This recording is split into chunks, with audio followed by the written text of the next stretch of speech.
ओम। आज की वीडियो में आपका स्वागत है। जैसा कि हम सबको पता है कि क्लेश 5 प्रकार के होते हैं: अविद्या, अस्मिता, राग, द्वेष और अभिनिवेश। और आज हम बात करने वाले हैं अविद्या रूपी क्लेश की।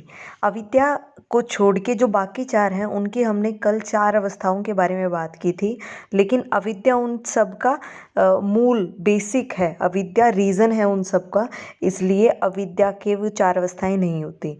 तो आज हम अविद्या की बात करते हैं कि अविद्या क्या है।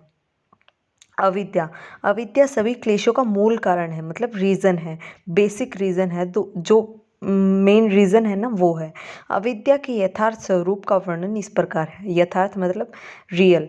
में क्या है अविद्या, इसका वर्णन पातंजलि योग सूत्र के 2 अध्याय के 5वें सूत्र में इस प्रकार किया गया है कि अनित्य में नित्य, अपवित्र में पवित्र, दुख में सुख और अनात्मा में आत्मा का ज्ञान अविद्या है।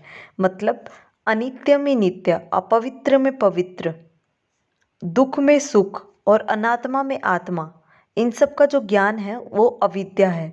इस सूत्र में अविद्या के स्वरूप का विवेचन किया गया, मतलब एक्सप्लेन किया गया है, बताया गया है कि अविद्या एक प्रकार का मिथ्या ज्ञान मतलब झूठा ज्ञान है। मतलब अविद्या एक प्रकार का झूठा ज्ञान है जो कि सच नहीं है। वो ज्ञान विपर्य ज्ञान है। विपर्य के बारे में भी हम बात कर चुके हैं। विपर्य ज्ञान मतलब झूठा ज्ञान ही होता है, अर्थात जो धर्म नहीं है उसको उसमें मान लेना, यही अविद्या है। जो सही रास्ता नहीं है, जो गलत रास्ते को भी सही समझ लेता है, वो अविद्या है।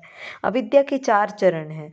अविद्या के 4 चरण जो आगे डिस्कस किए गए हैं। अनित्य में नित्य का ज्ञान, ये जो ऊपर डेफिनेशन डिस्कस की थी, अनित्य में नित्य, यानी कि ये पूरा एक्सप्लेन किया गया है कि ये संसार, शरीर, मन, इंद्रियां, आपसी रिश्ते, धन दौलत, मान सम्मान आदि अनित्य है। यानी कि ये नित्य नहीं है, ये अनित्य है। मनुष्य के लोक परलोक के भोगों की क्षमता रखने वाला है। शरीर भी विनाशी है, नाशवान है, मतलब ये एक दिन नष्ट हो जाना है। इस बात को सभी जानते हुए भी राग व द्वेष आदि में घिरे रहते हैं। हमें पता है कि ये शरीर इस शरीर का एक दिन विनाश हो जाएगा, और ये जो शरीर, मन, इंद्रियां, आपसी रिश्ते, धन दौलत, ये सब एक दिन ख़त्म हो जाएंगे, लेकिन फिर भी हम इनसे राग द्वेष में घिरे रहते हैं। हम किसी से दुश्मनी कर लेते हैं, किसी से राग कर लेते हैं। तो ये जो है, इससे हमें बचना चाहिए। इस बात को सभी जानते हुए भी राग व द्वेष आदि में घिरे रहते हैं। ये संसार, शरीर, मन, इंद्रिया, धन आदि सब अनित्य है, सदा रहने वाला नहीं है। ये सभी इसी जीवन तक रहने वाला है, नित्य नहीं है। किंतु फिर भी मनुष्य इसी अनित्य पदार्थों को ही नित्य समझता है, और यही अविद्या है। अविद्या क्या हुआ? अब झूठा ज्ञान हुआ कि हमें पता है कि ये सब अनित्य है, लेकिन फिर भी हम इनको नित्य समझते हैं कि हमेशा रहेगा शरीर, तो हमारा हमेशा रहेगी। ये सारे शरीर, मन, इंद्रियां, आपसी रिश्ते, धन दौलत, मान सम्मान, ये हमेशा रहेगा, ये अनित्य है। लेकिन अविद्या के कारण हम इन चीज़ों को नित्य समझ लेते हैं, और यही इसकी डेफिनेशन में एक्सप्लेन है, अनित्य में नित्य। अब अगली डेफिनेशन पे चलते हैं, मतलब डेफिनेशन के अगले पॉइंट पे चलते हैं। अपवित्र को पवित्र की संज्ञा देना, यानी कि जो अपवित्र है उसको पवित्र की संज्ञा देना। जैसे मनुष्य का शरीर हाड़, मांस, मज्जा, मल, मूत्र आदि अपवित्र धातुओं से बना है, तथा मनुष्य अहंकार वश इस अपवित्र शरीर में पवित्रता का अहंकार करता है कि मैं तो बहुत पवित्र हूँ, ऐसा ऐसा। तथा इस शरीर के प्रति वह अपने पुत्र, स्त्री के शरीरों से प्रेम करता है। यही अपवित्रता में पवित्र बुद्धि ही अविद्या है। इंसान सोचता है, या हम सोचते हैं कि ये जो अपवित्र जो हमारा शरीर है, देखो अगर हमारे शरीर के सिवाय अगर हमें कहीं मांस का टुकड़ा या कुछ ऐसा, हाँ, हड्डी वगैरह दिखे तो हमें उसकी घिन आती है, हम उसको अपवित्र समझते हैं। लेकिन हम ये नहीं सोचते कि हमारा शरीर भी तो उसी रक्त, मांस, मज्जा, मलमूत्र से बना है, जिससे वो मांस का टुकड़ा बना है। वही चीज़ें हमारे शरीर में भी है, लेकिन हम अपने शरीर को इतना पवित्र मानते हैं। और इसी इसी इसी तरह जो हमारे जैसे और इंसान हैं उनसे राग करते हैं। क्यों? क्योंकि हम उसको पवित्र समझ लेते हैं। वो पवित्र होता नहीं है, वो भी अपवित्र ही है, हम भी अपवित्र ही हैं। और हमारे इस अपवित्र शरीर में ही बुद्धि बुद्धि है, पवित्र बुद्धि समझते हैं जिसे हम, कि हमारी बुद्धि इस अपवित्र शरीर में पवित्र बुद्धि निवास करती है।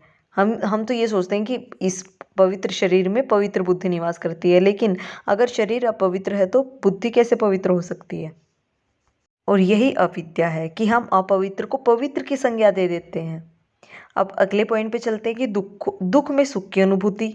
हमें कई बार दुख हो रहा होता है पर हम उसको सुख समझने लगते हैं। इसका एग्जाम्पल भी देंगे इसमें हम। यह जगत तथा इस जगत के सभी विषय दुख देने वाले हैं, ऐसा मनुष्य मानता भी है, किंतु फिर भी इन विषयों भोगों को सुख देने वाले समझकर उनको भोगने की इच्छा रखता है। यही दुख में सुख की अनुभूति की ज्ञान ही अविद्या है।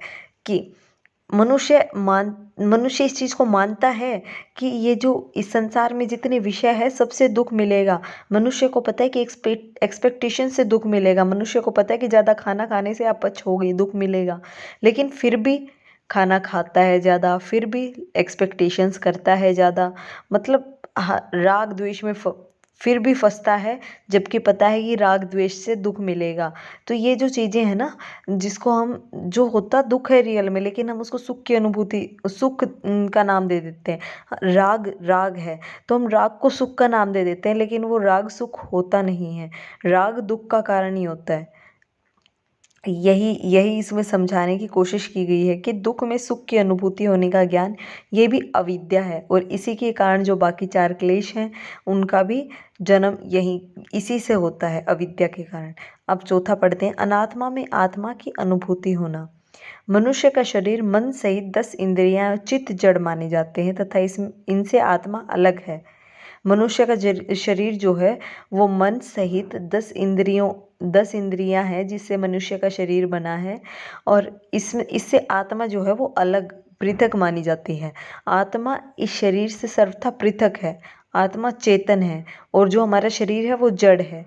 चेतन मतलब जिसमें चेतना हो। इसको हम ऐसे समझ सकते हैं जैसे कि हमारा शरीर तो है, ये बिना आत्मा के कुछ भी नहीं है, शरीर जड़ है, पर आत्मा जो है वो चेतन है।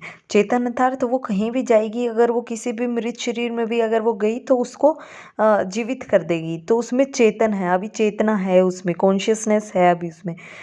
इसलिए आत्मा को कॉन्शियस कहा गया है और चित्त को और हमारे शरीर को जड़ कहा गया है। अब आगे बात करते हैं, किंतु मनुष्य को ऐसा ज्ञान होते हुए भी अविद्या के कारण इसी को अपना ही स्वरूप मान लेता है कि शरीर ही आत्मा है। ये जो मान लेता है ना मनुष्य, ये किसके कारण मानता है? अविद्या के कारण, क्योंकि उसको सब पता नहीं होता, उसको विद्या नहीं होती, उसको ज्ञान नहीं होता, ज्ञान का अभाव होता है, ज्ञान की कमी होती है। आत्मा को इस देह से पृथक अनुभव नहीं कर पाता। आत्मा अलग है और ये शरीर अलग है, इसको अलग अलग अनुभव नहीं कर पाता। क्यों? अविद्या के कारण, अज्ञान पूर्वक। इसी का नाम अनात्मा में आत्म भाव की अनुभूति होना कहते हैं और यही अविद्या है।